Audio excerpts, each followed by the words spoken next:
नमस्कार। आज की कहानी भगवान शिव शंकर की शिव व्रत कथा। एक समय की बात है, अमरपुर नामक नगर में एक धनवान व्यवसायी रहता था। उसका व्यापार बहुत दूर तक फैला हुआ था। यहाँ के सभी नगरवासी उसका बहुत आदर करते थे। उस व्यापारी के पास किसी भी चीज की कमी नहीं थी, लेकिन फिर भी वह अपने जीवन में सुखी नहीं था। दरअसल उस व्यापारी का एक भी बेटा नहीं था, जिस कारण हर समय उसे यही चिंता सताती कि उसके मरने के बाद उसकी संपत्ति की देखभाल कौन करेगा। वह व्यापारी बेटे की चाहत में हर सोमवार बाबा भोलेनाथ की पूजा करता और शाम ढलते ही मंदिर जाकर शंकर भगवान के सामने दीप जलाता था। एक दिन माँ पार्वती उसकी श्रद्धा भक्ति से खुश हो गई।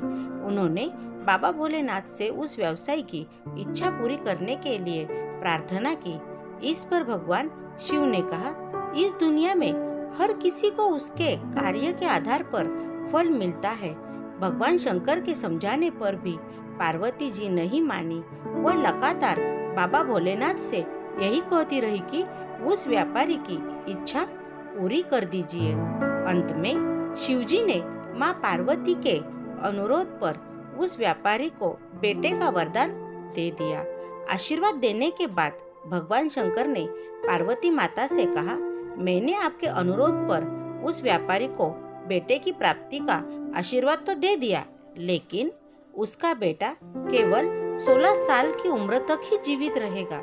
यही बात भगवान शिव ने उस व्यापारी के सपने में जाकर भी बताई।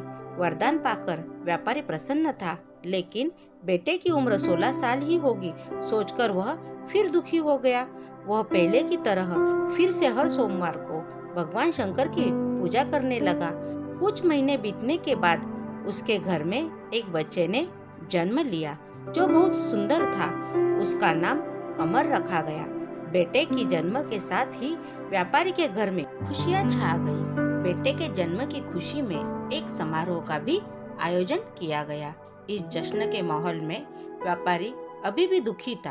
हर समय उसे यह डर लगा रहता था कि उसका बेटा अधिक दिनों तक जीवित नहीं रह सकेगा। धीरे धीरे समय बीतता गया और उसका बेटा अमर 12 साल का हो गया। एक दिन व्यापारी ने अपने बेटे को अपनी पत्नी के भाई दीपचंद के साथ पढ़ाई के लिए बनारस भेज दिया।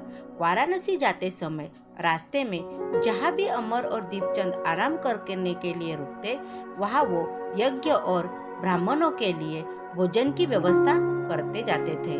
कुछ दूर जाने के बाद अमर और दीपचंद एक नगरी पहुँचे। यहाँ नगर के महाराज की बेटी चंद्रिका की शादी थी, जिसके लिए पूरे नगर को दुल्हन की तरह सजाया गया था। ठीक उसी समय बारात भी आ गई। इस समय लड़के का पिता परेशान था, क्योंकि उसके बेटे की एक आंख खराब थी। उन्हें डर था कि अगर लड़की वालों को यह बात पता चल गई तो वह शादी तोड़ देंगे। तभी उसकी नजर अमर और दीपचंद पर पड़ी। लड़के के पिता के मन में तुरंत एक ख्याल आया कि क्यों न अमर को ही दूल्हा बनाकर शादी के मंडप में बैठा दिया जाए। एक बार जब उसका विवाह राजकुमारी से हो जाएगा तो फिर उसके बाद उसे कुछ पैसे देकर वहां से विदा कर देंगे। फिर राजकुमारी और अपने बेटे को अपने घर ले आएंगे। लड़के के पिता ने बिना देरी किए दीपचंद से इस बारे में बात की और धन का प्रस्ताव रखा। दीपचंद ने पैसे की लालच में आकर तुरंत हाँ बोल दिया और अमर को दूल्हा बनाकर मंडप में बैठा दिया। यहाँ राजा ने राजकुमारी का कन्यादान कर विवाह संपन्न कराया और बहुत सारी संपत्ति के साथ अपनी बेटी को विदा किया। शादी के बाद जब अमर वहाँ से लौट रहा था तो उसे लगा कि झूठ बोलना सही नहीं है और उसने राजकुमारी चंद्रिका के दुपट्टे पर सारी सच्चाई लिख दी। अमर ने लिखा, प्रिय राजकुमारी चंद्रिका, तुम्हारे साथ छल हुआ है। तुम्हारा विवाह मेरे साथ कराया गया। मैं एक व्यापारी का पुत्र हूँ और फिलहाल पढ़ाई के लिए वाराणसी जा रहा हूँ। तुम्हारी शादी जिससे तय हुई थी उसकी एक आंख खराब है। राजकुमारी ने यह सच जानने के बाद उस लड़के के साथ जाने से इनकार कर दिया और अपने पिता के साथ ही रहने लगी। उधर अमर वाराणसी के गुरुकुल में पहुंचकर पढ़ाई करने लगा। धीरे धीरे समय बीतता गया और अमर 16 साल का हो गया। इस दौरान उसने एक महायज्ञ का आयोजन किया। यज्ञ समाप्त होने के बाद अमर ने सभी ब्राह्मणों को खाना खिलाया और उन्हें कपड़े दिए। सारे काम खत्म करने के बाद अमर रात में अपने कमरे में सोने चला गया। भगवान शंकर के वरदान के मुताबिक उसी रात अमर के प्राण चले गए। अगली सुबह जब दीपचंद उसके कमरे में पहुंचा तो उसने देखा कि अमर जीवित नहीं है। वह जोर जोर से रोने लगा। उसकी रोने की आवाज सुनकर आसपास के लोग भी इकट्ठा हो गए और अपना दुख जताने लगे। दीपचंद के रोने की आवाज भगवान शिव और माँ पार्वती के कानों तक भी पहुंची।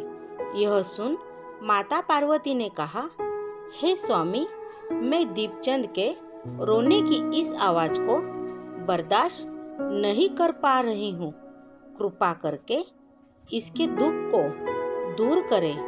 पार्वती जी की बात सुनकर बाबा भोलेनाथ अमर के पास पहुंचे। यहाँ उन्होंने देखा कि यह तो वही बालक है जिसे केवल 16 साल की उम्र तक ही जीवित रहने का आशीर्वाद मिला था। इसके बाद भगवान शिव सीधे माँ पार्वती के पास पहुंचे और कहा, हे गौरी, मरने वाला बालक उसी व्यापारी का पुत्र है। इसने अपनी उम्र पूरी कर ली है। यह सुन माता पार्वती ने भगवान शिव से एक बार फिर से आग्रह किया। उन्होंने कहा, स्वामी, आप कृपा करके इस बालक को दोबारा जीवित कर दे। इसे मृत देख इसके माता पिता भी अपने प्राण त्याग देंगे।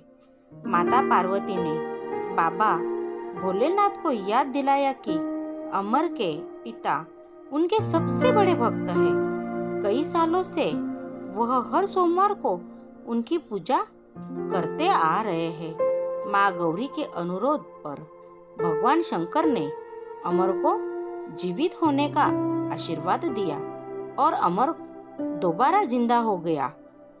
कुछ समय बाद जब अमर की पढ़ाई पूरी हो गई तो वह अपने मामा दीपचंद के साथ वापस अपने गांव चला गया।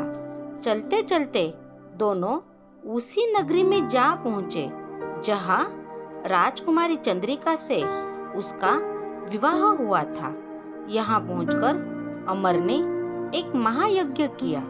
तभी पास से गुजर रहे उस नगर के महाराज ने महायज्ञ होते देखा। महाराज ने एक ही पल में अमर को पहचान लिया और महायज्ञ के समाप्त होते ही वो अमर और दीपचंद को अपने साथ ले गए। कुछ दिनों तक उन्होंने अमर और दीपचंद को अपने महल में ही रखा। उसके बाद महाराज ने संपत्ति और कपड़े देकर राजकुमारी को अमर के साथ भेज दिया। महाराज ने रास्ते में उनकी रक्षा के लिए कुछ सैनिक भी भेज दिए। दीपचंद भी महल से अपने नगर पहुंचा और दूत के हाथों अमर के आने की सूचना व्यापारी तक पहुंचाई। व्यापारी को जैसे ही पता चला कि उसका बेटा 16 साल की उम्र के बाद भी जीवित है तो वह बहुत खुश हुआ। दरअसल व्यापारी और उसकी पत्नी दोनों ने खुद को एक कमरे में बंद कर लिया था। वह बिना कुछ खाए पिए अपने बेटे का इंतजार कर रहे थे। दोनों ने यह प्रण लिया था कि अगर उन्हें अपने बेटे की मौत की खबर मिली तो वह भी अपनी जान दे देंगे। दूत की बात सुनकर व्यापारी और उसकी पत्नी नगर के अन्य लोगों के साथ अपने बेटे के स्वागत के लिए नगर के गेट के पास पहुंचे। यहाँ उसे पता चला कि उसके बेटे की शादी एक राजकुमारी से हुई है। वह दोनों साथ ही में आए हैं तो उनकी खुशी दोगुनी हो गई। बेटे और अपनी बहू का स्वागत उसने काफी धूमधाम से किया। उसी रात एक बार फिर से बाबा भोलेनाथ व्यापारी के सपने में आए और कहा, मैं तुम्हारी भक्ति से खुश हूँ।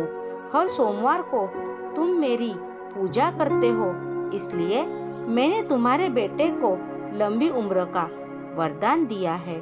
भगवान शिव की यह बातें सुनने के बाद व्यापारी बहुत खुश हुआ। बेटा का जीवन वापस मिलने के बाद भी व्यापारी हर सोमवार को भगवान शिव की आराधना करता रहा। इससे शिव पार्वती दोनों की ही कृपा व्यापारी के घर में बनी रही।